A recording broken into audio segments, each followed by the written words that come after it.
Hey guys, before we start, a quick shout out to Alpha Dog Nutrition for sponsoring this podcast. Alpha Dog products are now available at dusupply.com, and you can use code ALPHADOG15 at checkout for 15% off and a credit for free shipping to try it yourself. Now let's get you to your podcast.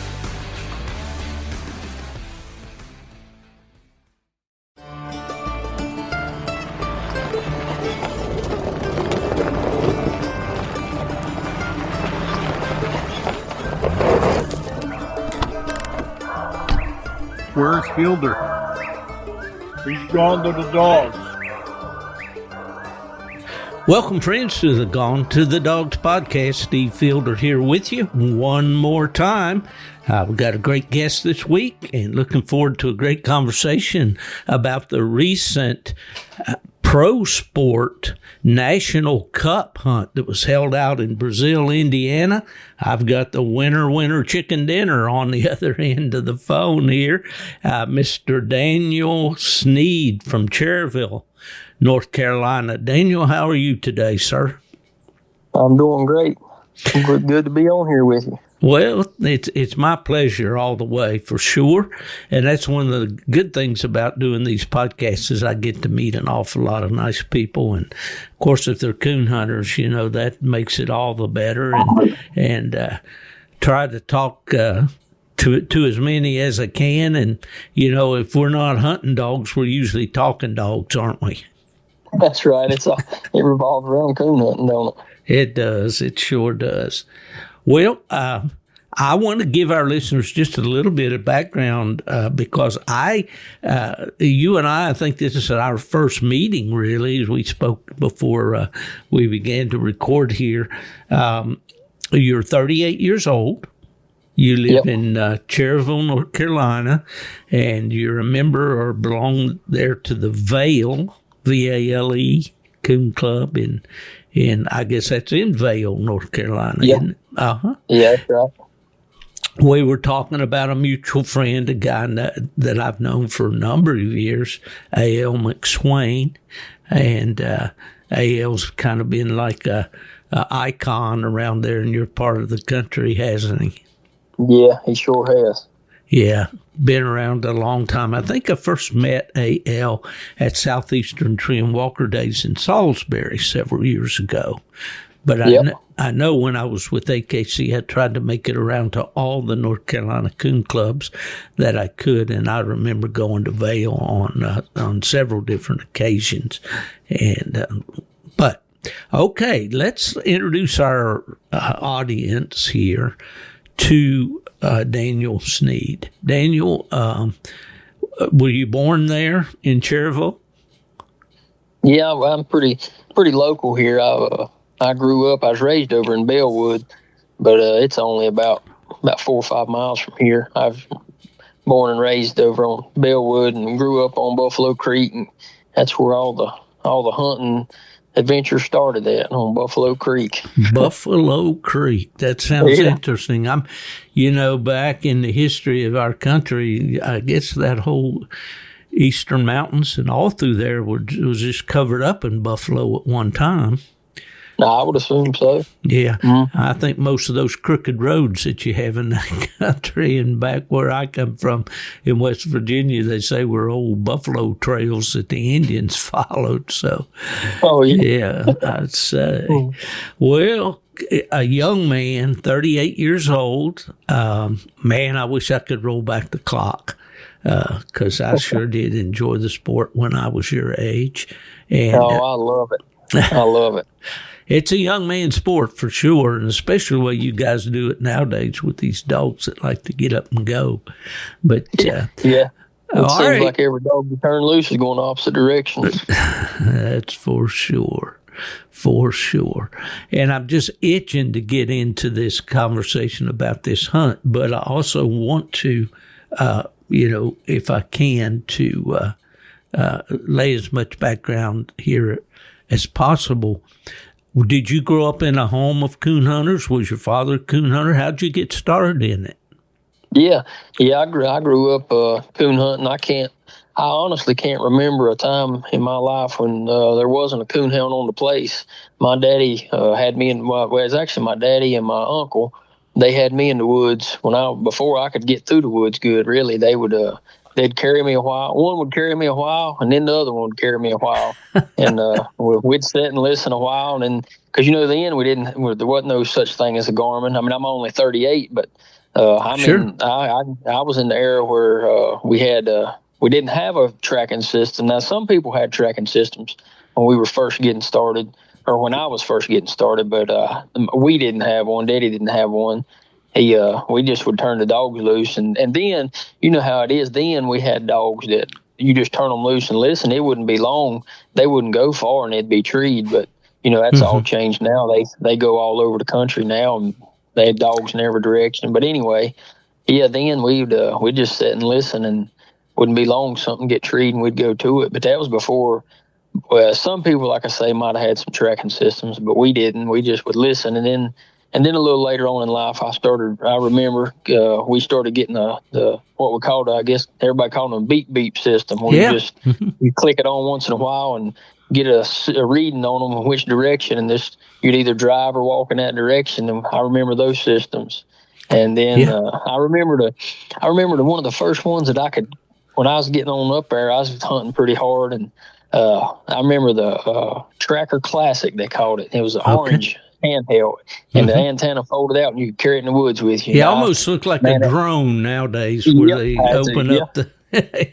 That's right. That's what it looked like, and I thought, man, this is a game changer. Now I can carry this thing in the woods with me, and it was a game changer. But I remember that, and then when the Garmin's came out, it just changed the whole game. But yeah, I grew up coon hunting. I've been coon hunting all my life, and never been without a hound on the place. And Daddy's he's a good houndsman. He's always been a good houndsman, and he's always kept a good hound. Whenever I was young, I always knew what a good one was, and that means a whole lot. You can get out here and hunt, and just be hunting with anything, or you can get out here and hunt with a good hound. And I've always known what a good one was. And I've not, you don't always got a good one at the time, but I know what a good one is and what they're supposed to do. And so I give my daddy a lot of credit for always having one that was that could tree a coon and knew what it's supposed to do, and pretty consistent. But yeah, he don't even coon hunt no more. He might go a time or two a year, but he's a beagle man now. He's graduated to the beagles, the short-legged dog.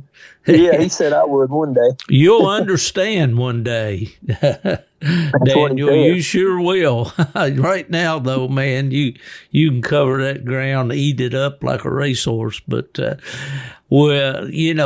you? Your background's a lot like mine. My dad was a coon and bear hunter. And we always had hounds.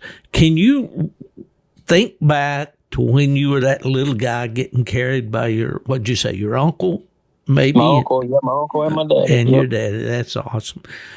Do you remember any of the things that really made it interesting to you back at that time, or was it just being with your folks and with your dogs? Yeah, I guess just being with my daddy was the biggest thing.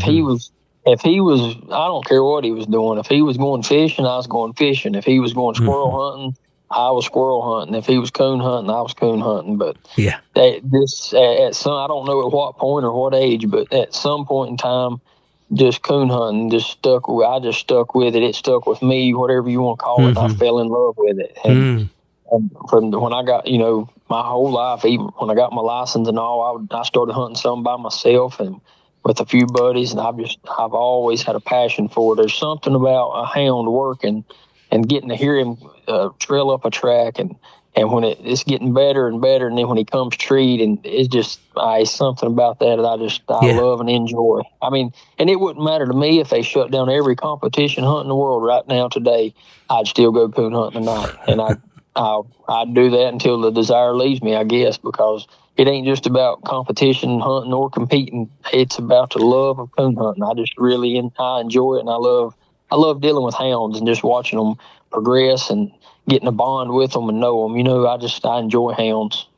Well, you're preaching to the choir here when you say these things to me, and that's the thing that I hope is being instilled in a lot of the younger people today. I'm afraid that not everybody gets that way, that's out there with a hound, and those are the ones that you kind of usually see fall by the wayside after a while. They lose interest. But if it's way down in your soul, and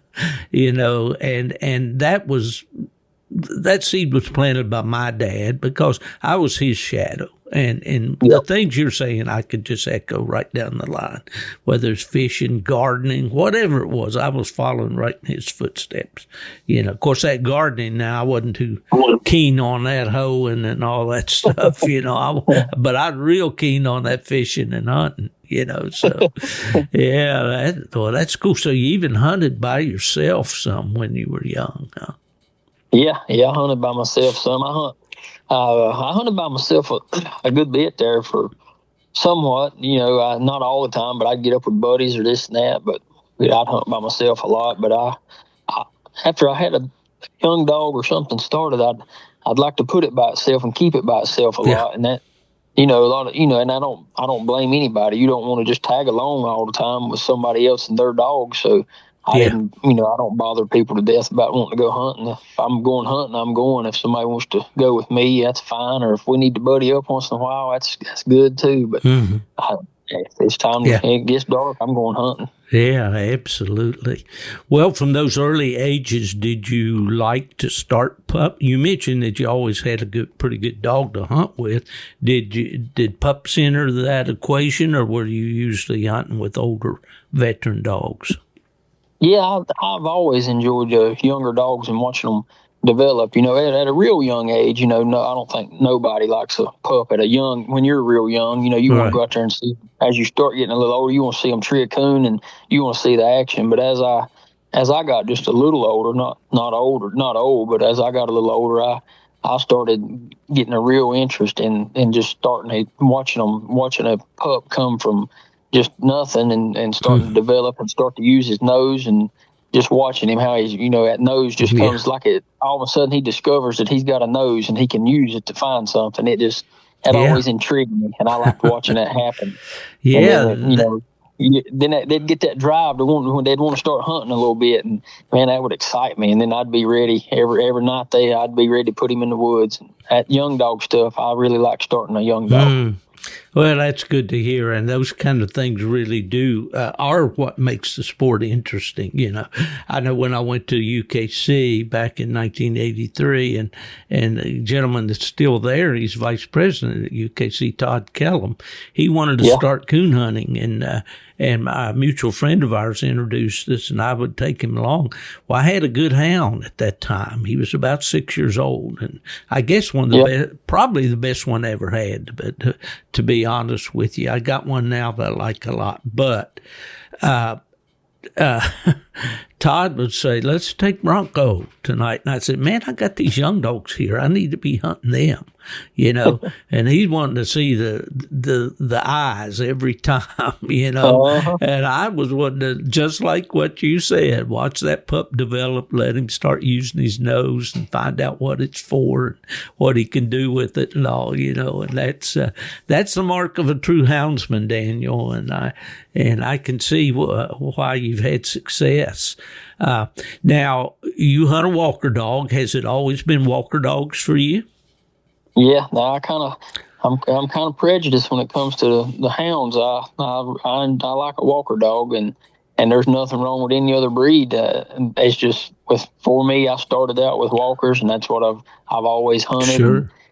Everybody's got their own breed, but just it's walker for me. And I've seen good ones, that's English and black and tans and blue ticks and a red bone. I've seen some good ones in all breeds, and I've hunted with some pretty tough ones and got beat by some. It's not saying there ain't good ones in all breeds. It's just walker for me. And actually, I hunted with a little red bone female one night. It's been years ago. I don't remember her name or the man's name, but she was a small little red bone female, and she beat the brakes off of us all night. I mean, it was embarrassing. I thought, man, I got to get withdrew where I can get out of this. Yeah, it's always kind of messes up your game plan when somebody shows up with a coon dog, doesn't it? I know it. Well, yeah, well, the Walker dogs, I did an article for American Cooner for a few years there called America's Choice, because it is the choice breed of coon hunters, no doubt. And when you look at the bigger events, and especially the caliber events we're seeing today in coon hunting, the Walkers certainly dominated. You do see, the other breeds raising their heads every once in a while and maybe sliding into a Final Four or something like that. But that Walker, this game was just tailor-made for a Walker dog. And it was that way from back in the earliest days of the very earliest days of competition hunting. Some of the other breeds, red bones particularly, were winners. And all. But as the game developed and the rules developed, it was a speed competition, and that's where the Walker dogs always have, kind of come to the top. Well, have you or your dad or maybe your uncle or whatever have maintained any type of your own breeding program, or have you pretty much, bought pups on the outside and started them and all? How's that worked for you? Yeah, we've never really been much into the breeding. When I was young, we talking about back when we were kids or young or whatever. I hunted a mixed up dog one time. He was just something somebody gave me as a puppy, and Daddy he'd let me have it. He didn't care, but that thing was all mixed up, and I messed around with it and drug it through creeks and tormented it for about a year of its life, and finally got that thing started. And it wasn't long.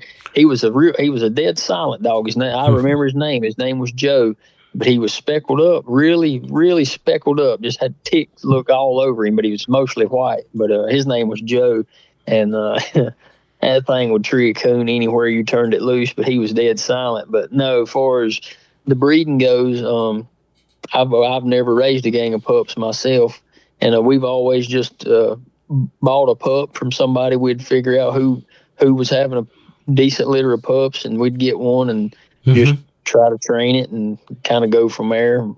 We've Daddy raised a gang of pups or two, but we've never really held on to the bloodline up until now. I've got the dog I'm hunting now. I've bred him once or twice, and I've got a pup off of him. But other than that, I've really never kept up with the blood. I see. All right. Well, when did you get the bug for competition? We've established that you love to hunt from an early age, and you love to watch the dog work and all of that. But when did the competition bug bite you? Yeah. My daddy he don't competition hunt, never has and never did, and I guess he never will. He don't like it. He don't have no desire for that at all. But there was a local fella here that his friend of the family and all, as we was coming up, and his name's Binky Carver, and he liked to competition hunt some, and he had a black and tan, and he was competition hunting a little bit, and he took me to Vail to a coon hunt, a competition hunt a couple times, and he had won a cast or two, and I thought, man, I like it. It was pretty neat, and he kept, I'd go to one with him here and there, and then I was 16, 17. I had my license, and he wanted to go to I don't know if I'm saying it right, but it might be Eufaula, Alabama, or something like that. I can't think of the name. Eufaula is the way that's pronounced. That's it, Eufaula. Yep, went to Eufaula, Alabama to a AKC World Hunt. And I was the chauffeur. I drove him down there, and we got a motel and stayed, and he hunted and competed in it. And I don't think we done any good, but I just thought, man, I like this. And I just, from then on, I would, whatever dog that we had, I would try a little bit. I'd competition hunted a little bit, and some of them wasn't cut out for it, and some of them was too mean for it. I wouldn't be able to hunt them after I packed them with other dogs, and it would be just a mess. And then before you know it, we got to where I kind of got to figuring out what style of dog that I needed, and I would kind of go for that in my training, and got to where I could win just a little bit here and there, and it just kind of escalated from that. I got you. Well, I guess you probably, like most of us, started off with UKC hunts, didn't you? Yeah, sure did. Yeah. Yeah, we started at UKC hunts down here in Vail, just beating around, getting one a win here and there. Yeah. Well, I think that's, as I said, like most of us started. And then did you get involved in PKC a little bit, or do you hunt PKC some now? I hunt PKC some, a little bit, not a whole lot. I hunted mostly UKC for a long time, and we hunted a dog named Bob for a little while. We made him I think we made him night champion. Didn't do a whole lot with him, but stayed in UKC. And then I'd bought my daughter a little old puppy for Christmas one year. His name was Wagner. And I drove about 2.5 hours to pick him up as a little puppy and brought him home. And he was a Christmas present for her. And I got him up big enough, started training on him, and he made the right kind. He was a good dog, real good dog, and a good competition dog. And I pushed him just a little bit, made him Grand Night, but didn't do a whole lot with him. Actually, to tell you the truth, I didn't have the money to do a whole lot with him. I'm no rich man by no means, but at that point in time, I didn't have the money to run all over the world and hunting these hunts. And I can identify with that when I was a younger man too. Not that I do now either. And of course, I don't have the legs, but yeah. And having a new a first child in the house, and all this and that, I just didn't have the money. I couldn't run all over and hunt the dog, and he was the right kind. He would have really could have went somewhere. He was a real good, honest coon dog, and he didn't have no illness in him. He could tree with anything. If something wanted to be on the tree with him, he was fine with it. They could push him, he'd get out of the way, but he wouldn't leave. I mean, he was a good kind to have, but I just didn't have the money and the means to push him like he needed to be. I wish somebody could have, but now you called him Bob. No, that was Wagner. That was the second one that I. Yeah. What was his bloodline, Daniel? Do you remember? I remember his daddy's name was All Night Thundering Mac, but I don't really remember how he was bred other than that. Yeah, that's all I can remember about that dog. Was he a tricolor dog? He was all black. All I do remember, being you said that, that put it in my mind. He was a grand pup off of Hardwood Bean. Yeah. Yep, that's what his granddaddy was, Hardwood Bean. That's right.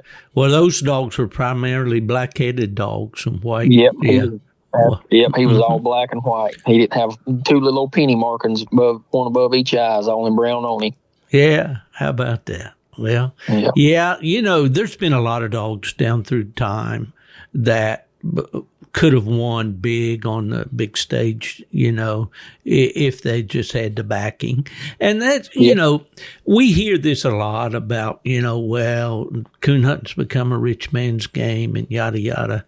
But the people that do have the means to back some of these dogs and put them out there on the circuit's only helping our sport, really. They've helped improve the price of dogs.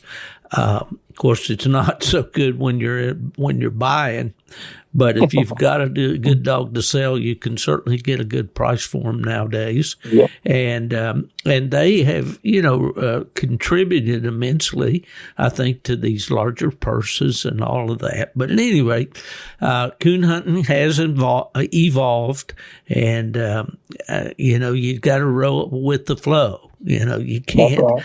A guy my age can look back, and I remember starting with coon dogs with my dad when I was back in the early 1950s, if you can imagine that, and going up through the hunts, all those years and seeing the changes.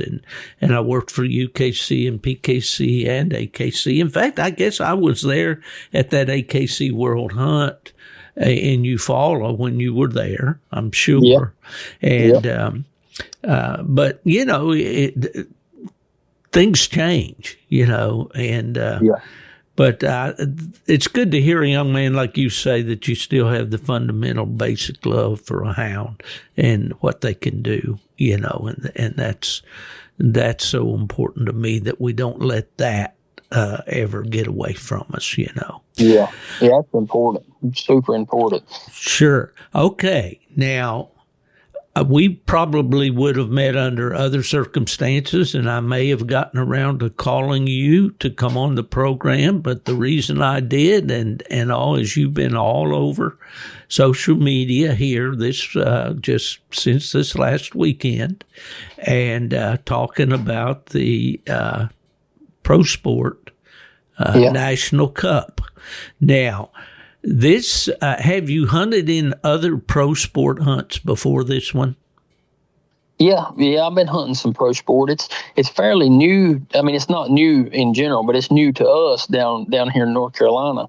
Right. We just started scheduling down here at the Vale Club. I think we've held maybe about 5 or 6 of those hunts of our own, and then I've competed in some around in South Carolina, down in Anderson. They've been having some. Mm-hmm. I've competed a little bit, and but here pretty much since January is really when I started hunting in ProSport. A little bit before that, mostly since about January, I've been hunting a lot of ProSport.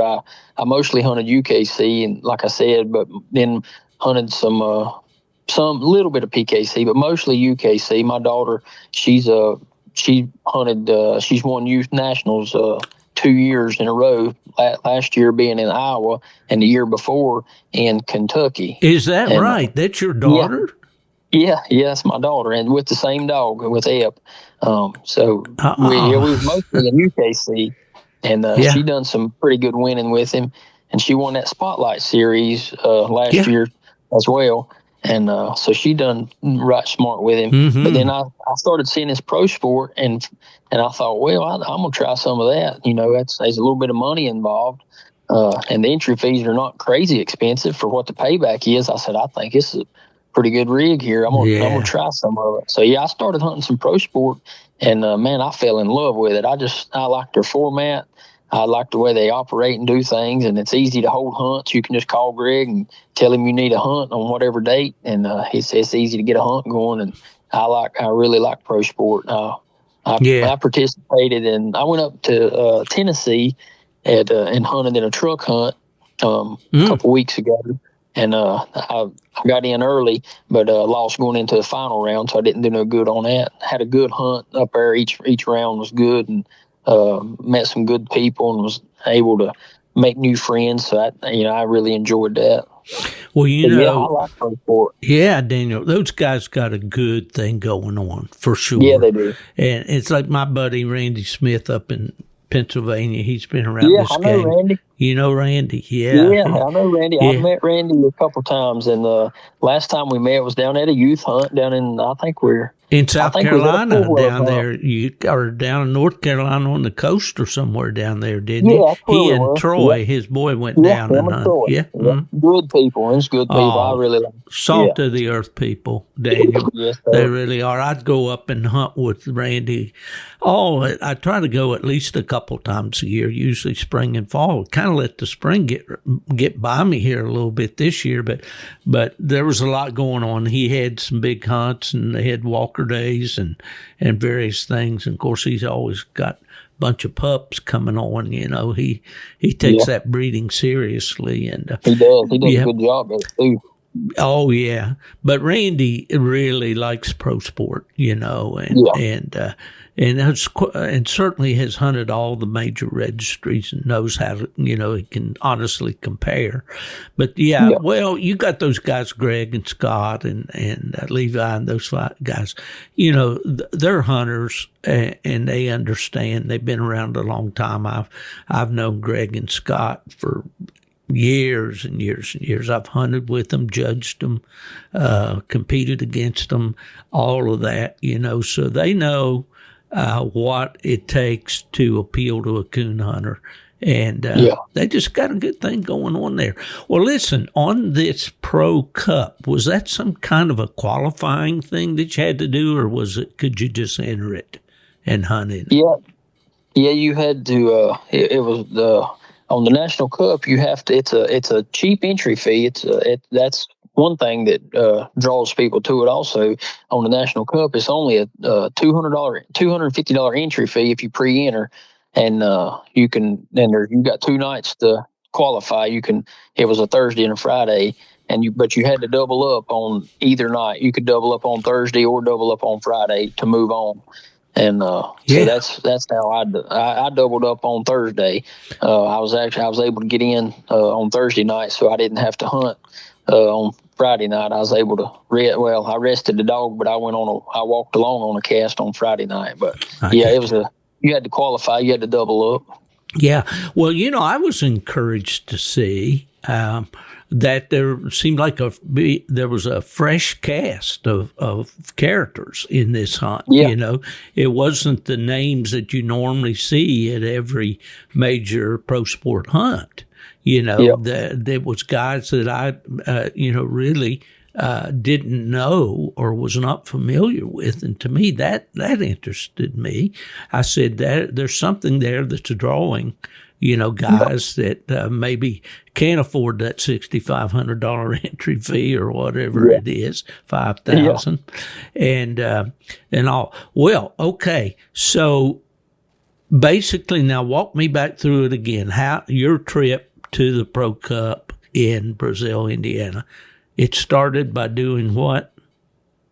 Yeah, well, see, and I'm going to back up just a second because you were talking about that, seeing some new faces, and I think a lot of that has to do with that $250 entry fee. A lot of people, like you said, can't spend $5,000 and $6,000 to go and hunt it.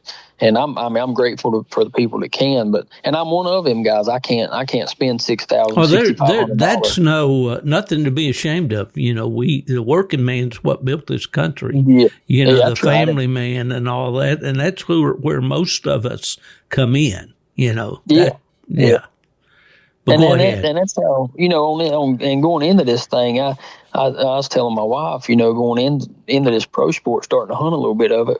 We was fortunate enough. We won a couple right off the bat, and we actually just kept winning a few. And Epp kept building his own money. And I told my wife, I said, if he keeps building his own money, I said, one of these days I'm gonna go hunt for something big.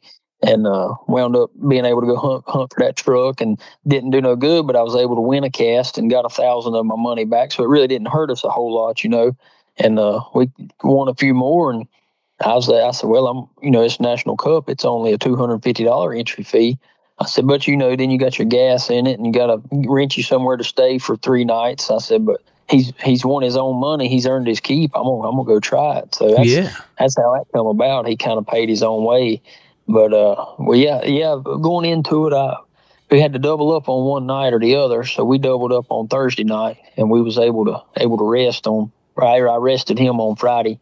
And I went on a walk along with another fella, a friend of mine, that was actually rode up with me, Patrick Burton. He's got a nice little hound named Preacher, but I went on a walk along with him, and we didn't do no good. But I doubled up on Thursday, and then coming in that put me in top 8 dogs for Saturday night. Okay, so then you did an early round, and then so you ran 2 4-dog casts early. And just had two castles. Okay, well, let's stop right there just for a minute. And let's talk about Epp, and then we'll come back and we'll pick up this Pro Cup hunt. Epp, how long have you had him? I raised him. I bought him when he was 8 weeks old. That's when I picked him up out of Virginia, and I've raised him from then on. We've had him here at the house ever since. Okay, now what is his pedigree background, as much as you can tell me? His daddy is Simon Rudker from Virginia. I don't know if you know of him or heard of him, but Simon he owns the daddy dog to him, and his name is Candy Stylish Swag, which Swag's daddy is Granite Poison Smoke. Right. And the mama to Swag would be Harry Stylish Candy. Okay. And then on the mama side, on Epp, the mama, she goes back to Harry Balls, and then Chloe's Wild Lily on the bottom. Well, he's a big, houndy looking guy. He's a tan-headed or what some would call a red-headed dog. He's got a blazed face, got a traditional, walker-looking head, nice head on him. He's up on legs good. He's a little darker more black on one side than he does on the other a little bit. No, I guess he's pretty much kind of a saddleback. Maybe you'd call him blanket back, I guess. No ticks, good looking walker dog. How old is he now? He's 5. 5 years old, man. He's right in his prime to do. He's just ready to do some damage. Yeah, I think he's as settled. He's as settled right now as I think he's ever been in his life. He's at 5. You think that's a kind of getting on over a little bit. A lot of people think 3 and 4 is the best, but I think a dog's best years, just my personal opinion, is about between 4 and 6. I think 5 and 6 is their best years personally, but everybody's got their own opinion. Well, yeah, they do, but and I think most would agree that they need to be about 3 before they get pretty good, But then as they settle on in, I hope you have great luck with him and he lives a long life. I mentioned a hound I had named Bronco. I won plot days one year with him at 8 years old, and so some of them, depends on the dog and so forth. But, so you got him how early did he start for you? Now, he was a super fast starter. A lot of the dogs out of swag, so most of them are not super early starters. I mean, they're all started, and doing pretty good by a year old or so. But he was an exception. He started really early. I had him in Ohio because we go to Ohio every year on a men's retreat.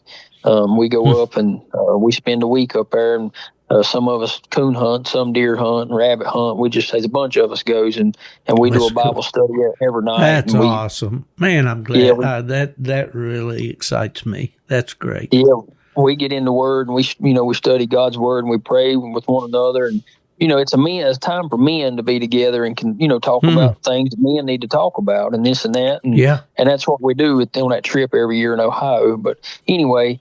I had him along with me up there when he was only 6 months old, and I wasn't even going to take him because I was always raised, you don't even really start one until they 10, 11 months old. You don't fool with them a lot, but he just was a little bit different. And I thought, well, I'm going to tote him up there anyway, just get him some ride time experience, whatever.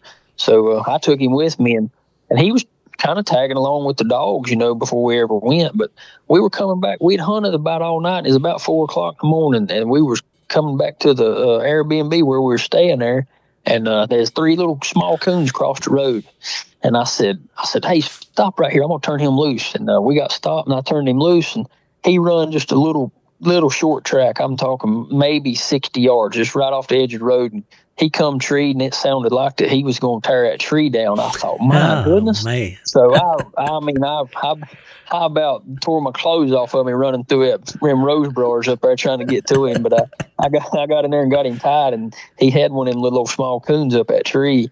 And I knocked that thing out to him, and he was on fire ever since then. I mean, he made a lot of dumb mistakes along the way, like all pups do, but he never looked back. He was always wide open and trying his hardest every time you turned him loose, and he's still yet like that today. I mean, you turn him loose, he's doing all he can do for you. Oh, yeah. Yeah. He just loves it. He's got a big heart for it. Sure. Well, I got to ask you, that's probably one of the most unusual names that I've heard for a coonhound. Where'd you get that name? Hey, I know you've watched the show, The Waltons. I know you've seen that. Oh, yeah. Yeah, okay. Well, Sheriff Epp Bridges on there? Oh, okay. Yeah, the sheriff on there, Epp Bridges. That's the name Epp. That's where Epp come from. We was watching that. We watched that show. That and Andy Griffith and stuff like that. That's what we watch. That's all I watch. But, I'm a Gunsmoke fan. I watch Gunsmoke every day. I like Gunsmoke. But that name, Epp, stuck out to me. I said, dang, I like that name, Epp. And I told my wife, and then I said, I'm going to name my next dog Epp. And that was way before I ever got him. And then when we got him, I said, there's Epp. And they was like, you can't name him that and this and that. We messed around Yeah. and that become his name, but his whole name is No Name Epp. And the way that come about, we were sitting in there, I don't know, it might have been at our supper or something, but I was looking at his UKC's puppy papers, and I was trying to figure out what we was going to name him, and you can't get much to go with Epp. I mean, nothing really rhymes with it, and nothing on the daddy side would go with it. And my wife kind of picked at me a little bit, made fun of me, and laughed and said, Epp don't have no name. You can't even get a name for him. I said, you just named him. And she said, what? I said, No Name. I said, he's going to be No Name Epp. And she said, don't do that to that dog. And I said, that's it. And I started filling out the papers, and that's how he got his name. That's No Name always Epp. discussion with my wife and me about what to name dogs. And that kind of, I'll tell you real quick a little story. I had a plot dog that I really liked. I probably carried that dog 200,000 miles around the country with me, and I called him Hoss. But when I named him, there was an old song, a hippie song kind of, by a group called America. It's called, I went to the desert on a horse with no name. Yeah. Okay, Yep. well, that's what I named him, Horse with No Name, and I called him Hoss all his life, and he's one of my favorites. So there you go. We got something else in common a little bit there, but that's cool. That's really cool. Well, I'm just looking here at him, and he looks like forevermore coon dog. Now, how old was he when you first took him to a hunt? Yeah, he was 18. I remember he was 18 months old the first hunt he ever went to, and that was too young for me. I was just raised a little different. Daddy always was like, you need to let the dog get settled before you kind of get him in a lot of company and this and that. And he liked them to be closer to 2-year-old and stuff before he'd want me to put them in much. And but this here is my own deal here. And I said, well, he's 18 months old, and he was a ball of fire, and he seemed settled enough to me. And I said, well, I'm going to try him. So I started putting him in some. He was 18 months old, and I started hunting him in some of the UKC hunts, some smaller, just local hunts, to see how he was going to do. And shoot, he adapted right to it. He didn't have no problem with it. He actually, it sounds crazy, but he won 10 out of I hunted him in 13, and he won 10 out of 13. Oh man, that's I remember strong. that, and then I don't know what happened after that. That's I went to losing. Probably went on a big losing spell and quit counting. Is he a Grand Knight in UKC? Yeah, he is. He's lacking about 6 wins to be Hall of Fame. Oh man, awesome, awesome. Yep. Well, Now, a little plot dog. Do what? We got a little plot dog that just made Grand 2, but I don't know if my buddy's got enough in the tank to want to go that far. Not with him, but yeah, that's great. You need to go ahead and do that. Then I'd say. Yeah, I'm gonna try to do that here probably fall now before I start getting where I can hit a bunch of smaller UKC hunts. But I do want to. I'd like to get that. That would be. I might not never get another dog that close, so I'm gonna try to get that on him. I have to give my daughter a lot of credit there. She's won a pile of youth hunts with him. I mean, she's done a lot of winning with him in youth hunts. Again, she's done a lot of winning with him just in local hunts. I mean, at one point she was wanting to hunt him somewhere about every weekend, and I'd let her hunt him anytime she wanted to take him. Shoot, we was going to go. It didn't matter. Right. Well, listen, let me just describe him. I've never been to the woods with him. And I know if guys, and that's another subject, but we may get into, but if a guy was interested in breeding to your dog, he'd be asking you questions about him. How does he operate? What type of hound is he? He's a real high end strike dog. He's going to strike for 75 or 100 about every time. Mm-hmm. And he gets his mouth open really good. I noticed from that video. Yeah. Yeah, he's going to open quick, and he's going to move. And I ain't going to say one way or the other, but when you turn him loose, he's going to get open quick, and he might tree one at 200 yards, and then he might jump that track and get something else, getting another one going and tree one at 800 yards or half a mile. But he's moving, he's quick. He don't most of the time stand on his head and beat a whole lot, and unless it's a bad track and he's just made up in his mind that he's going to finish it, then he'll stand on it until he has to. he'll finally get it. But most of the time, he's moving good. But I did notice up there in Brazil, in Indiana, that there was he's not used to all them coons, and they got so many coons up there. It's unreal to me. I mean, they're everywhere. Oh, yeah. But I noticed up there, he opened on the ground more than I've ever heard him. It sounded like at one point in the semifinal cast, it sounded like he was treed when he was running. I mean, he was barking just every little bit, and I thought, my goodness, he's going crazy. Well, there is a difference, and I lived in Michigan for 22 years. I had to move up there from West Virginia, to go to work with UKC. And a lot of times the guys would bring dogs in up there, for hunts or just a pleasure hunt, whatever. And they'd have trouble. There'd be so much sand on the ground that they'd have trouble picking a tree sometimes unless they were a real strong tree dog, But I get it. I get it. And it's, we always jokingly say that coon zoo up there of Indiana and in Ohio, whatever, they got them up there for sure. Yeah. It is unreal. I mean, he was, at the end of that hunt when it was over, and we're standing there and doing a little bit of interview and this and that. He was standing on the dog lead whimpering, and you can hear him a little bit in the end of that video, almost trying to bark on the dog lead. He's wanting back loose, but he's the type of dog that has all heart. I mean, anytime that if he's off of that dog lead or trying to, when it's time to go hunting, he's pulling, he's ready to go. He's always wanting to go hunting, and he's looking to free a coon. He don't look just to stay out. Yeah. He just ain't looking to be out. He's wanting to tree a coon. I think you hit the nail on the head right there. That's one of the biggest factors that separate the men from the boys, so to speak, in coon dogs, is that dog that's got coon on his mind. When you get out there and pull him out of the box, he is totally focused on finding a raccoon. And running and treeing that coon. And the ones that just kind of,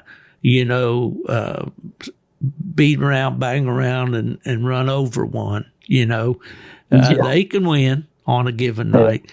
But that dog that's got coon on his mind, to me, that's the one I want. Yeah, that's me. I want one he's got his, it's just like he almost lose train of thought that you even got him on a dog lead or anything. That they just kind of like zone out and they just want to go hunting. That's the kind I like. And that's what he is. When you get him, he's ready to go hunting. Every time you want to turn him loose, he's ready to go. And I don't think I've ever out-hunted him. He out-hunts me every night. Yeah. So he's been a healthy dog all along. Yeah, he's always been a good, strong, healthy dog and never really had no problems out of him. Yeah. He is a ball of fire all the time. But what's crazy about him, if you come to my house right now and we get in there at the kennel, I do it every day. You'd open that kennel door and he's going to go out in the yard and mill and lay around, waller in the yard, go to the back door, and he's going to sit up here on the porch and wait to somebody will give him a snack eventually. Then he's going to just mill around the yard till I get done all my feeding done up, feeding the goats and chickens and whatever I'm doing. He'll just mill around and lay around the yard and waller and roll and just like he ain't even never been hunting in his life. And then come time to go to kennel, I can tell him kennel and he'll go get in just as laid back as you could ask for. Yeah. But when you put them collars on him, he knows it's a different story. He knows it's time to get it. It's game time. Yeah. That's awesome. That's intelligence. You know that, Daniel. That's the difference. Some of these dogs, they're just bug-eyed crazy all the time. They're running the kennel. They're just pooping in front of the gate and jumping up and down in it and all that kind of stuff, But the ones, that's got some gray matter between their ears, they know the difference for sure. They do. Yeah. Well, again, I'm going to get to this hunt, but I want to ask you this now.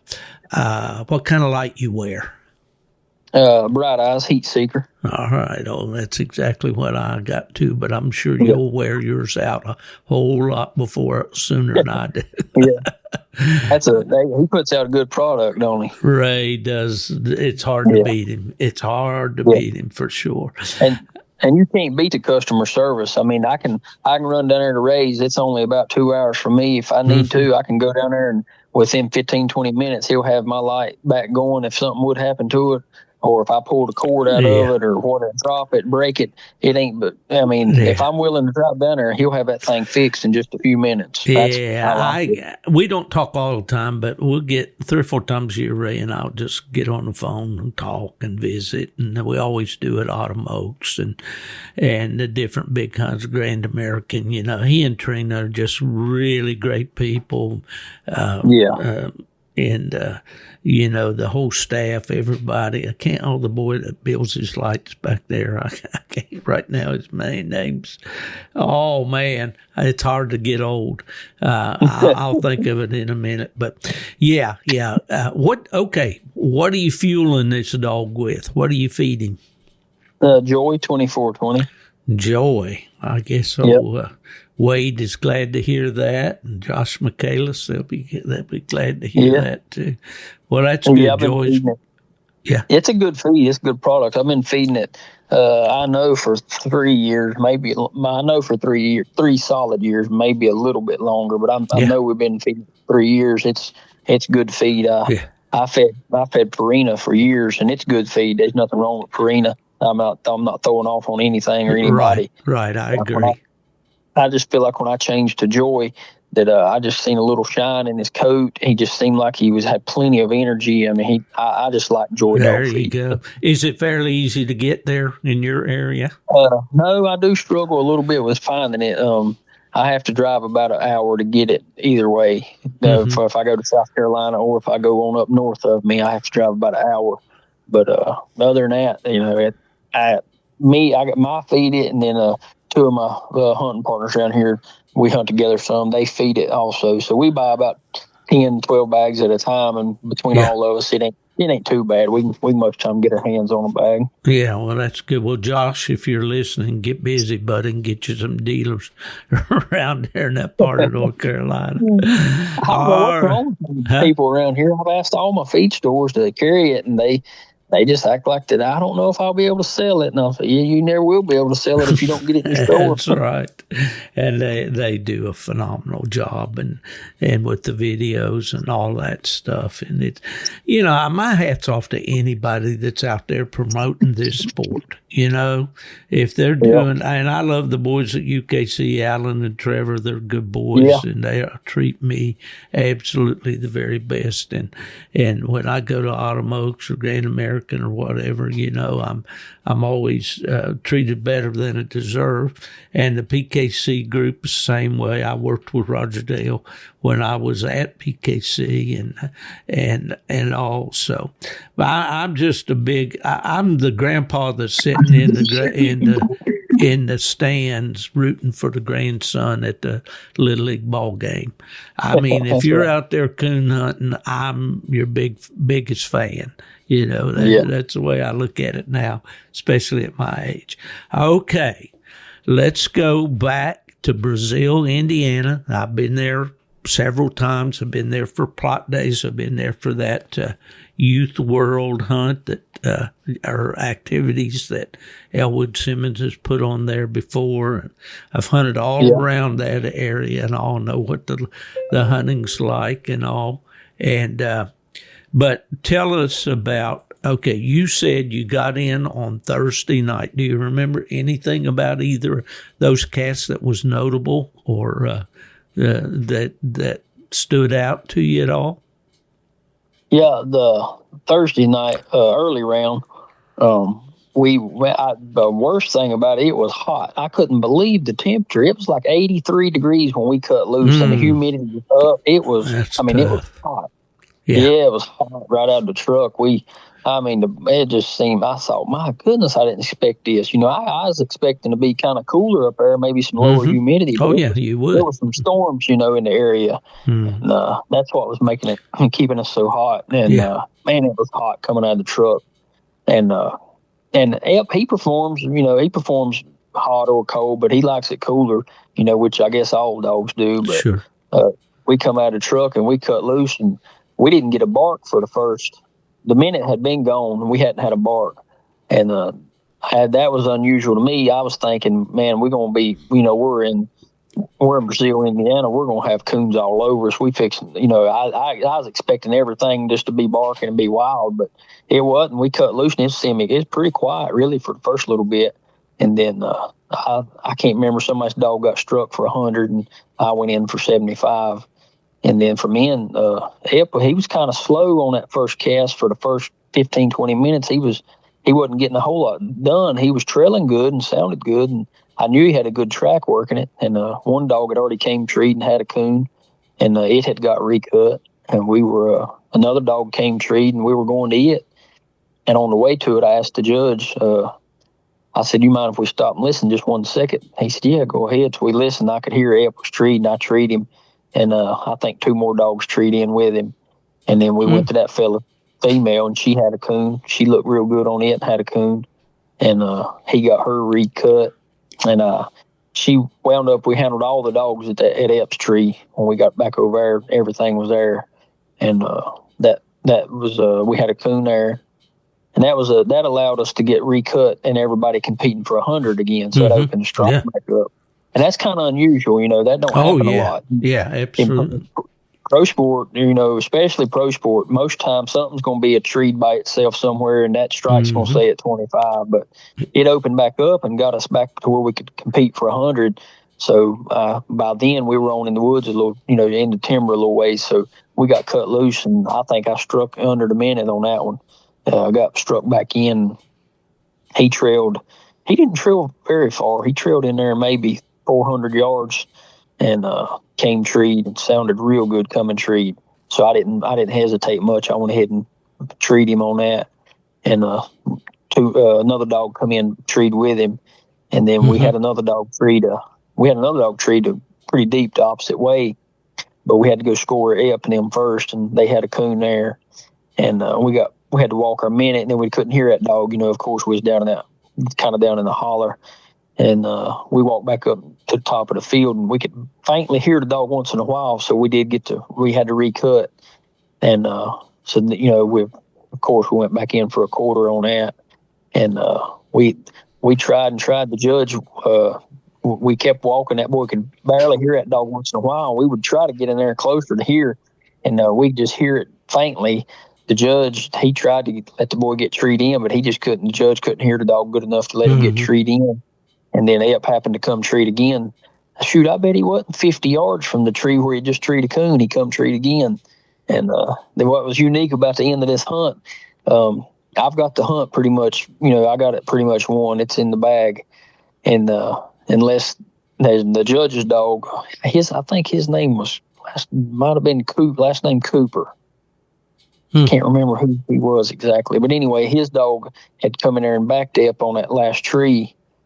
He's hunting the dog named Less Fame, More Fortune. He bought that dog not long ago.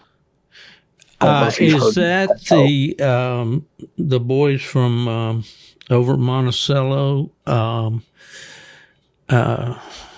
Justin.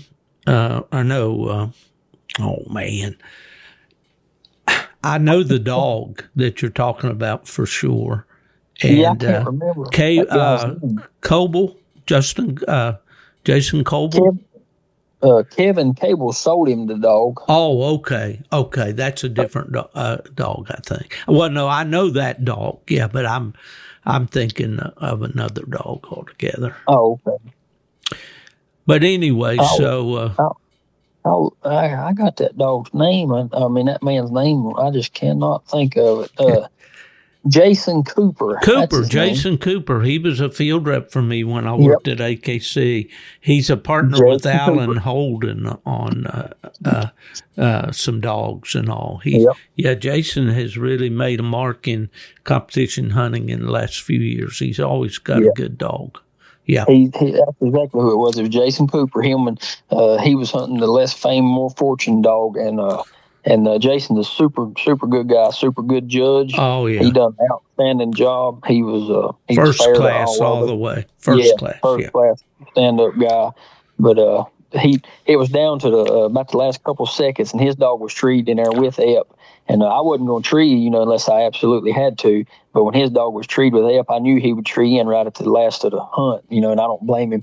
And right before the hunt ran up, he treed, and I went ahead and treed in right behind him, and we went in and had another coon. So that put me at 525 on my first cast, and that's what was unique about that. Him scoring 525 on a cast, because around here, if we tree one coon and get him scored and get another dog or two scored within the hour and a half, that's about all you get done. Yeah. And it was unique to me up there that I could score on 3 coons and get them scored, and other dogs get scored, because the dogs don't have to go all out of the country to find a coon. There's so many coons. We was getting treed pretty quick, and that just stuck out to me, because that don't happen a whole lot for us. I mean, we don't get to score 500-600 points in an hour and a half.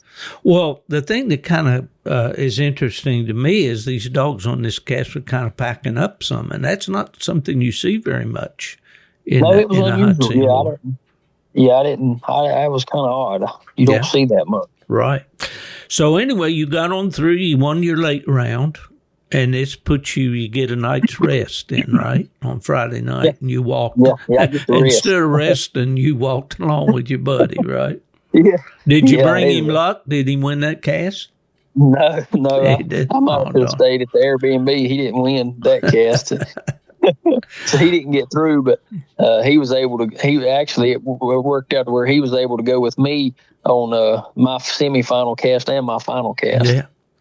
Okay, so those boys, did they feed you out there? Was there any food? Or? Oh yeah. They had food. The club, they were selling. I think I ate a brisket plate's what I ate. Oh, that was sounds super pretty good. Mm-hmm. It was smoked brisket. It was good. Yeah, real good. Yeah. I need to get one of those. Done a fantastic job. They done a real good job hosting that hunt. Well, there are some good clubs out that way, and I know that Greg and the boys, they always try to emphasize that, fellowship and a good time and all that. And well, okay, so you go into a semifinal. You draw. Do you remember the dogs you drew on that early round? On the semifinal cast, I drew out with see what all dogs we had. I remember we had Sean. I'm trying to think of his. Yeah, Sean Mead is his name. I think he's from West Virginia, maybe. Okay. Well, I'm going to see if I can find this on. But anyway, we had Rodeo Joe, which is Greg's dog, Yeah. And Mike Gilbert was handling him, and then we had Epp and me handling him. Then we had Tadpole, and that Sean Meads, he's handling him, and then we had the blue dog, and his name was Scrappy. Right. And that was our 4 dogs on that cast. Yeah, it's a Derek Simon owned him. Yep, that's him. And Sean Meads, me and him coming into the National Cup, me and him were tied for the national race. He had 9 points and I did 2, and he doubled up and I did 2, so that left us both having 11 points each. And so we were kind of being tied, and then we draw out with each other in this semifinal round. So that was kind of neat, I thought, to draw out with him, because I've been kind of watching him, and he's been watching me throughout ever since January, in that national race. Now, which dog was he hunting, or which dog? Tadpole, Sean Mead. Yeah, Sean Mead. Yep, right. Okay. Yep. But yeah, that's the 4 dogs. It was Rodeo Joe, Tadpole, and Scrappy. Night Ghost Train Scrappy is it? Yep. All right. So how'd that cast go? Oh, it was a great cast. It was a smooth cast. It just went. You couldn't ask for no better. We let's see, Mike Gilbert. He was the guide on that. Oh boy, there's a coon hunter. Yeah, he's a good fella. Oh, absolutely. Known Mike for many years.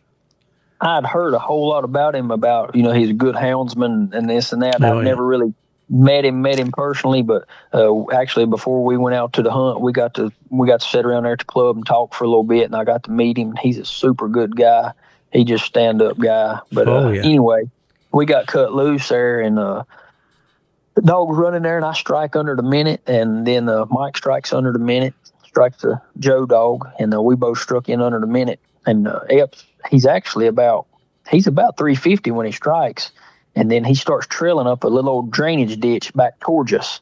And I'm thinking, well, most time that ain't his style. If he gets struck, he's going on in there and he'll be deep and treed, have his coon. But he trails that thing and it's hot. A good track, and he's trailing that thing right to us, coming in there closer, and he comes treed about just about 200 yards, 230 or something.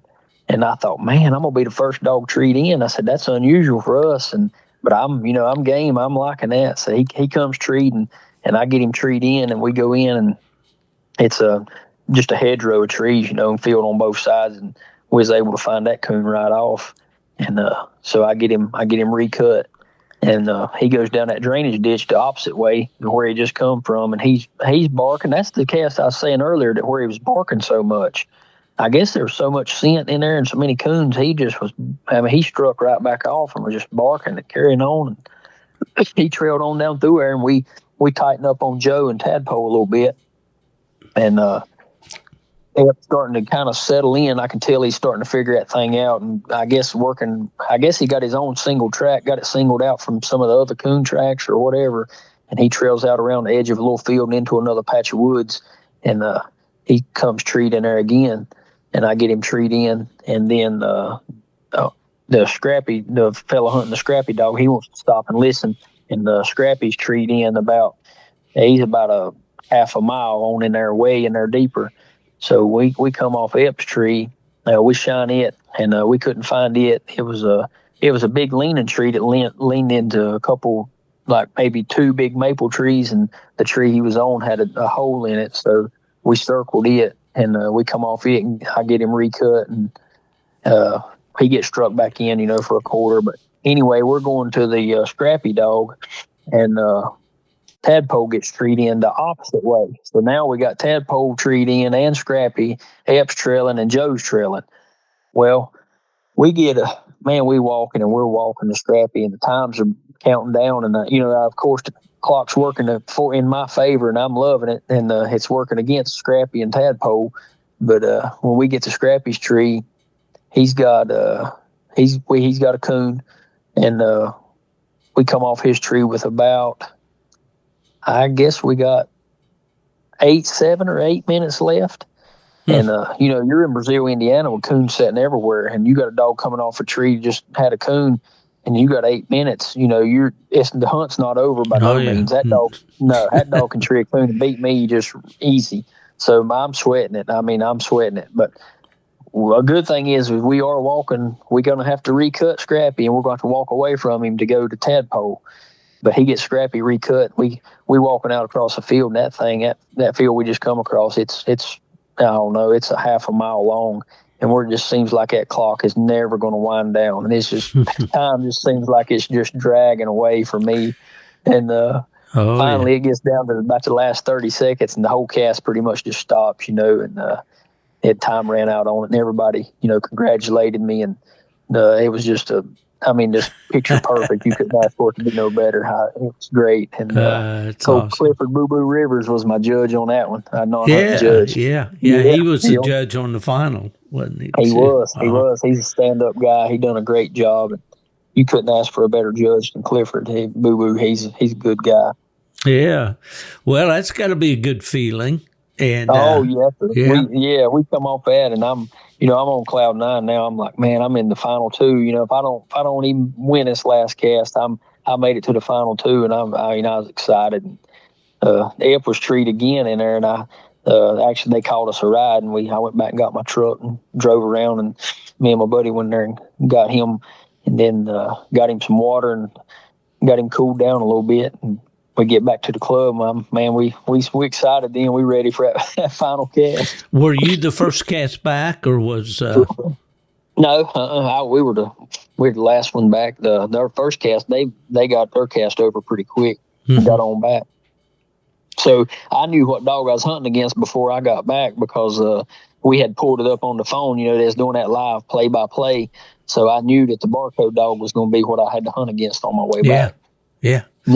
Well, he had the fortune cookie dog in his cast in the early round, had Stanley Nichols with Main Street Money Bell. Now, Stanley, man, that Main Street Roy dog he had way back there, I believe it was Roy, when I was with PKC, that dog won 70-some casts one summer there. My goodness. That's real. That's going to a bunch of them, isn't it? But yeah, Stanley's been around a long time with his English dogs, and so anyway, you're going head to head now with Cody Dollenmeyer. Yep. Yeah. Did you know Cody? Had you met him before? I did not. I had never met him. I didn't know him, but I got to know him. He was more of a quiet type there around the club. He didn't say a whole lot, but I got to know him there after the hunt and stuff, and during the hunt, and he's a stand-up guy. He's just, you don't get no better than what he was a good guy. Well, okay, let's go now. This was a late cast. About what time was it by the time you got back out to the woods for the championship round? I'm thinking that late round. Yeah, we probably got back started maybe 2:30 or something. Okay. I don't know. It might have been a little earlier than that. Yeah. Well, now, as I was listening, like I say, I didn't get to listen to watch all of the final cast. Sounded like there was some traffic in the area. Were y'all near a highway? Yeah, it was. We were there at the right at the clubhouse. No, it was earlier. It probably wasn't 1:30 maybe. It was pretty early in the night still actually for a final cast. Mm-hmm. But anyway, we there at the clubhouse. Greg, he offered. He said now he left it up to us, which was as he said, asked, did we want to combine that money, the 15 and the 2,500. If we wanted to combine that money and split it, and then just go back out and hunt for the title and the cup, and I was like, well, at first I thought, man, that's a lot of money. We can just go ahead and split it and have all that. We just guaranteed that money, and then I thought, well, no, that's the owner of the barcode dog. He said, well, that's a lot of money. He said, y'all just go ahead and split it. And Cody said, well, he's the boss. Whatever he says, what we'll do. And he said, y'all just split it if you want to. That's a pile of money. You both guaranteed that money. And they said, what do you want to do? And I said, I don't want to be, arrogant, or I don't want to be a jerk about it or anything like that, or act like that I know I'm going to win this thing or nothing like that. But I've never been this close to winning $15,000 with a coon dog. And I would rather just go ahead and hunt it and say that I at least tried to win 15,000, even if I lose. We decided to hunt it, and Cody was all for it. And he said, "Yeah," he said, "I'm good. Let's hunt it." And he was top notch, and he was a good guy. But yeah, we hunted right there at the clubhouse. That traffic you were hearing, I think it was might have been Highway 70 in our background. Yeah, it's Interstate 70 that runs through there. Yeah. Yeah, it was pretty loud. It's between Indianapolis and Terre Haute. Terre Haute. That's where I stayed at in Terre Haute. Yeah. But yeah, that traffic was kind of loud. That's what Clifford said. He said, man, we hunted in here last night. He said we didn't hear all that traffic. Must have been the way the wind's blowing or something. But it was kind of loud. Right. Well, okay, we can kind of maybe fast forward a little bit. As I watched the thing, you got about 8 minutes into the hunt, and the barcode dog has treated a coon. He's got a 75 strike and 100 and 100.25 tree. You do 100.25 on I think they all are that way now. Okay, well, just for our listeners, just go ahead and recap the hunt for us. All right, we get cut loose, and it seems like we turn loose right on one, and we both strike under the minute. I get struck for 100, he strikes for 75, and it's a good sounding track, and Epp's trailing out there pretty good, and barcode's opening some, but not a lot. But he said that he don't open. He's kind of tighter. He don't open a whole lot on the ground. But he said he does open enough to keep the 6 alive and this and that. We'd talked earlier, but he's opening some, and Epp's trailing a lot. And Epp's trailing. You can hear him just good. He's trailing out, and we don't hear barcode for a little bit. So Boo Boo says, "Let me know when you hear code." And he didn't hear him for a few, and not a few minutes, but just for a little bit there, he wasn't hearing him. And then he opened, and that saved him, because if you strike under that minute, you got to carry that track out of there. Mm-hmm. If not, you can get minused. So he was, I think Boo Boo was fixing to put the minus to him, but old barcode got his mouth open. He must have been carrying a watch, you think? Yeah. He got his mouth opened up. He got out of that, and he didn't have to take no minus, which was good for him. And so we trying to stay right on top of them, because it is kind of noisy in there, and we wasn't being able to hear them good. And there was actually a dog kennel over to our left in that video. You can hear a bunch of dogs, and that ain't all of our dogs. Well, that's what I was thinking. They were talking about running the 6, and I said, how are they running the 6 with all these dogs barking? What's going on here? Yeah, I know. There was a kennel full of dogs over there barking. That's what a lot of that noise was. And, I don't want to criticize my buddies at ProSport, but they might have tightened up a little bit on that location for that. I don't think they realized that them dogs were going to be so loud. Right. That fella that was guiding, he had some bark eliminators on some of them, I think, but I don't know. Some of the other ones were barking. But anyway, we kept tightening up. And, like you say, 8 minutes in, old Code comes treed. He comes treed, sounds good, and he gets him treed in. We go in, and just right off the bat, Greg finds his coon. I mean, that coon's looking right at us. And oh yeah. So that was like one of them easy finds. Everybody back in Indianapolis and over Terre Haute and everywhere else heard Greg say, "Got it." Look at the cameraman go. He's finding coons and making it known. But he got that coon found, and they get old Code off there and get him recut.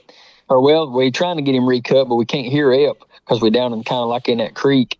And so we come back up on that little old gravel road, and I asked Boo Boo, I said, man, it'd be okay. I'd like to step up here and see if I can listen, because as the 6 was running, so I choose to walk a little bit at the 6. So we walk up on that ridge, and I can hear Epp in there trailing pretty good. So he gets Code cut back loose.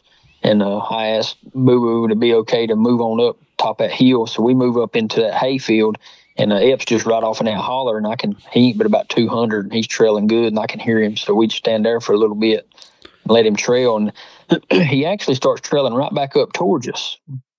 And I thought, man, he's going to get right on top of us. So I asked the cast and everybody if we could, to step back off of him a little bit. And everybody was fine with it. We moved back out in that field away from him a little bit. And he trailed in there, and finally come treed. And he came treed good and sounded good. And I was confident that he was, had a coon and that he was going to be there. But I let him start the stationary on me, because, at this point, you done made it this far. You don't want to make an anxious call and mess your hunt up. So we run the stationary for just I don't even know if it went a minute, and I went ahead and got him treed in, and we go in there and we shine that tree. I don't know how much of the video you've seen. I don't know if you've seen. I didn't get to see that part. That's about where I had to bail out. Yeah.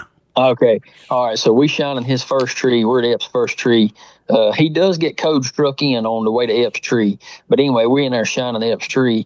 And we're shining, and it's clean in the woods, and it's kind of pretty and open in the woods, but there's enough canopy to where you can't see the big tree that he's treed on. He's on a big old poplar tree, and I'm 100% sure in my mind. I'm thinking I know he's got this coon. I know he trailed on it for a little bit, but he came treed right, and he's treeing good, and I trust him. I know he's got this thing, and we shining and can't get to where you can see all the tree, and we getting down to about 5 minutes done gone, and I'm thinking, my goodness, we're going to have to find this coon. And I'm shining that thing and trying my best, and I done got so anxious and nervous. I'm moving around too fast. I ain't going to find that coon. And my buddy that was walking along with me, they told us that spectators could shine. And I hear him holler. He said, got him, whole coon. Man, it's just like my heart, just a sigh of relief come over me. I said, because when he says he's got him, it ain't going to be no kind of junk and spider eyes and nothing like that. He's going to have the coon. Yeah. So we go over and get the cameraman and all, and everybody gets to see him.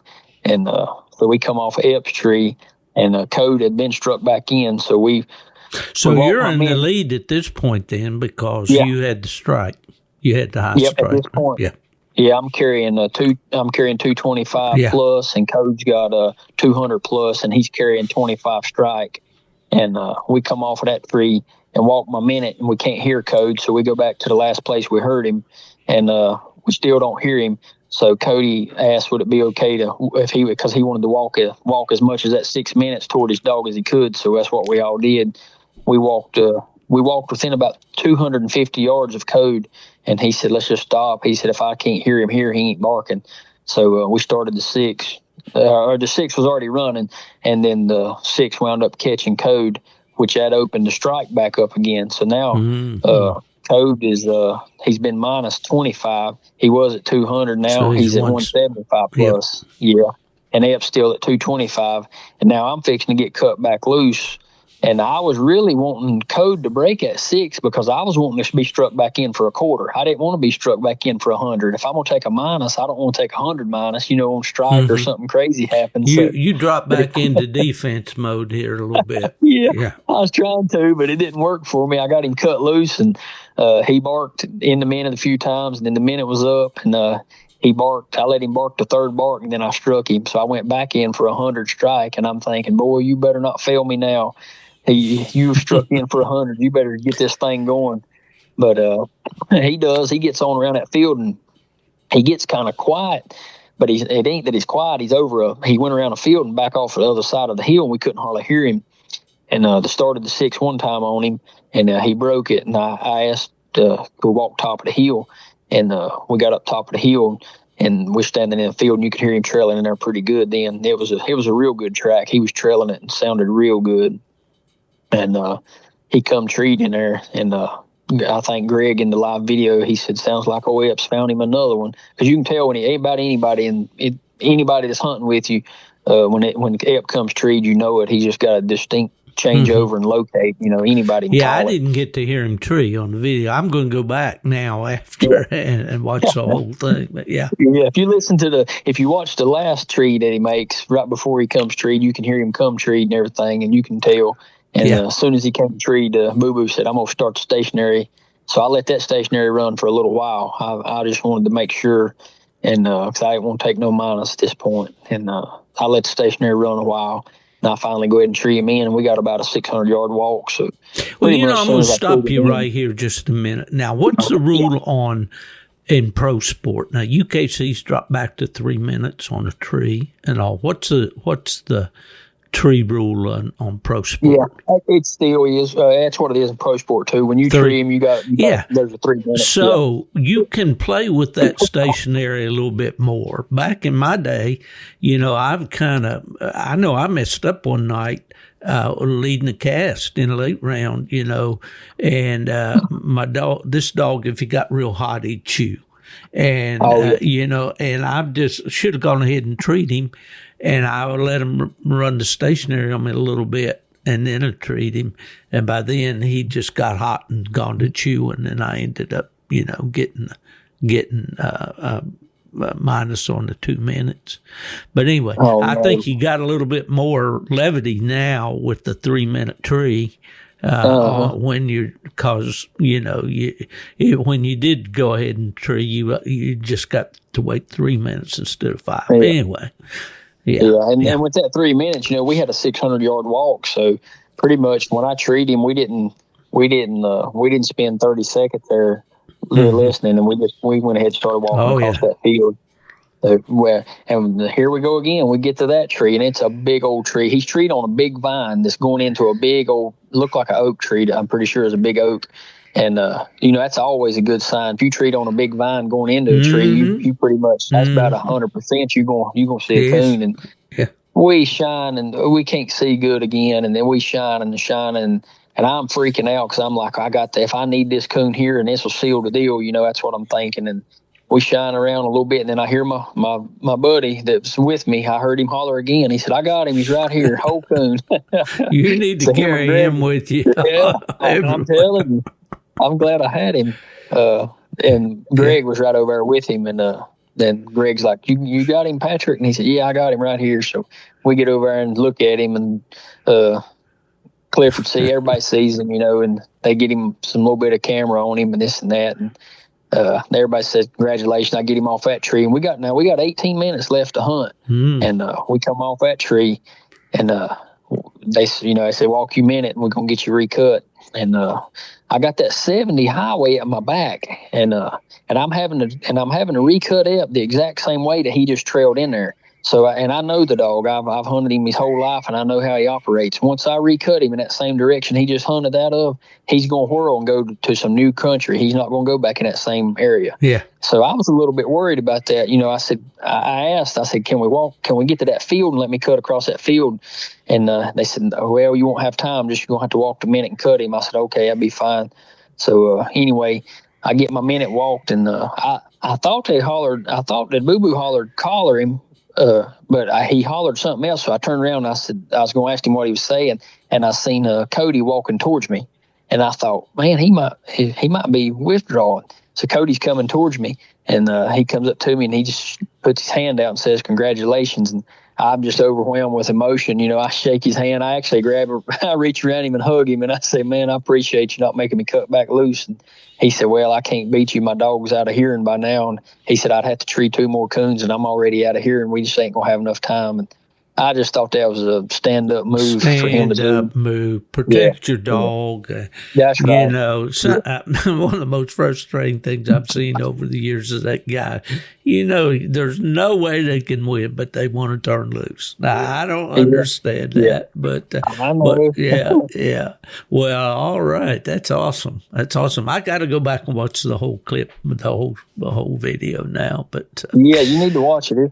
It's pretty good there at the end, but I just love the coon hunt, and I love meeting new people, and I love hunting on these casts with people and getting to know people. And one of my biggest goals that I ever try to do or when out here hunting is I like to shine the light and share Jesus with somebody along the way, because you never know, who's saved and who ain't saved, and everybody needs to know about Jesus. Everybody needs to have that opportunity to get saved or at least know about him. And I try to do that everywhere I go. I mean, you're going to always get a little criticism no matter where you go. I get people say you out here gambling and supposed to be a Christian, and I get all kind of things said to me, but it don't bother me. I'm just going to try to shine a light for Jesus. That's my main goal. You know what I mean? Well, kudos to you for that, Daniel. And, I posted the other day something on my Facebook page when I think about the agony and this horrible, horrible death that Jesus went through just to save us from hell. Yep. That tells me hell is a very real, horrible place. If the Son of God is going to sacrifice himself, or God, his Father, sacrifice him to keep us out of that place, then that must be a really, really bad place. And, and I think about my friends too. I've met thousands of people across the country, and I never was one that got the mic in my hand and stood up and preached to the congregation. I knew the boys were there to coon hunt. I knew that's why they came. They wanted to get to the woods. They wanted to cut down on the preliminaries and all that. But I have tried one-on-one, to witness it. Yeah. And I appreciate that, you saying that. And those kind of remarks are always welcome on this podcast. And always will be. You bet. Well, now, did you go back to the club to get that? Man, that's a good-looking trophy, that cup is. That thing's get. Pretty. It is, man. It's a nice piece. That is pretty. We went back to the clubhouse and got done another picture or two, and just just talked around a little bit with each other, and just had a little bit of fellowship there before we left. And it was just good. That final cast, the whole cast was good, and everybody, it was just a great time. Well, how quick did you call your wife and tell her you were coming back home with a check for $15,000? I tried to call her coming off that tree, coming across that big old open field. I called her 3 times, and she wasn't answering. She was asleep. I called my daddy too. I called my daddy. He was he stayed up, and he was watching it on the phone. He was watching it live, so he was up and excited. So but she did call me back about an hour later. I think I'd already got back, or I was on my way back to the Airbnb by then. And she called me back, and I said, "We got it. We won that thing." Yeah. She was excited, and she went and woke my daughter up and told her that we'd won it.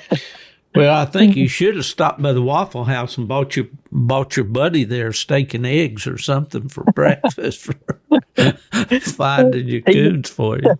He needed something, didn't he? That's right. Him, I said, you need to take care of that boy. I know. Yeah. Well, go ahead. I'm sorry. Well, Greg, he aggravated him. His boy's name's Patrick Burton, but Greg was calling him. He's got real long hair, about halfway down his back, and Greg was calling him Pretty Hair Bruton. Pretty Hair Bruton. Huh? Well, Greg doesn't have any. He's like me. He's hair challenged, so I know. Well, that's great, man. And what you got any plans going forward for Epp? What are you gonna do? Yeah, we got the Youth Nationals coming back up here July the 18th, I believe it is, 18th and 19th. We got Youth Nationals coming up, so we'll be at it.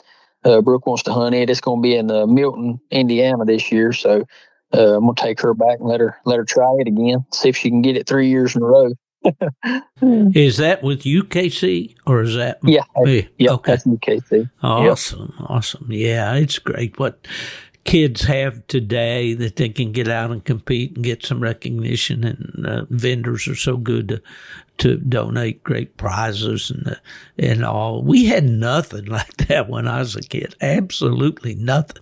In fact, when you felt like you were big enough, you pull up your big boy pants and get out on a cast. Well, man, it was like throwing you to the wolves. Yeah, I remember I told the story on a podcast one time, just on a bear hunt, and we'd gone up into Pendleton County, West Virginia, and early morning, the hunters all gathered around a fire there discussing where they were going to hunt. And somebody asked, "Why'd Fielder bring that kid up here?" And my dad, he's kind of stepped in the middle of the circle, and he said, "Look, that's my son. Where I go, he goes." And that was all that was said about that. But no, we didn't have anything, like that. And it's great that the kids are having the opportunities, So how old is your daughter? She's 16. Oh, that's great. And does she really enjoy it? Yes, she loves it. She hunts with me. This year, she's hunting a little less right now. She's got a lot of hard schooling, and she puts a whole lot into her schooling, and she's a president of the FFA, and she does a whole lot with the school. But she's got a real passion for it. She really enjoys to come hunt, and she was right alongside of him the whole time, raising and training Epp. So she's got a real bond with him. Yeah. And she can call him good. She knows what he's doing when he's messing up, or if he's doing good, when to tree him, when not. She's real good about These that. These girls are sharp now. I tell you what. They are. Well, we talked earlier, and you said we're going to go turn a hound loose tonight, and we're recording this in the evening. It's like 8 o'clock past here now. We've been at it 1 hour and 30 minutes. I asked you for an hour, Daniel, and you've given me a great conversation. I've really enjoyed talking with you and getting to meet you and learning all about your dog. And I'm going to be watching you and seeing your progress going forward. And I sure do wish you the best. Yeah, I appreciate it. Yeah, we plan on keeping on hunting him till he ain't able to do it no more, or whatever happens. But we're gonna keep at it. Well, good for you. Well, Daniel, I'm going to have to let you go so you can go turn old Epp. You got a young dog you're working there at all? Yeah, we got a young dog we're fooling with a little bit. That's probably what I'll hunt tonight. I might give Epp a night off and get him back out tomorrow night, maybe. I see. Let him rest, man. He doesn't owe you anything. He's paid up that feed bill for a good ways down the road. Yeah, he don't owe me nothing, that's for sure. Well, folks, we've been talking with Daniel Sneed from Cherryville, North Carolina, the 2025 ProSport Kennel Club. What is it? We're calling it the National Cup winner. Yep. With his dog named Epp. And that is a great name, obviously a great dog. Daniel, we've really enjoyed talking with you tonight. Wish you the best going forward. And folks, we want to thank our sponsors, W Hunting Supply, and also Alpha Dog Nutrition, and my good buddy Mark Zepp with Zepp Predator Calls that make this podcast possible. Until next time, we'll see you down the road.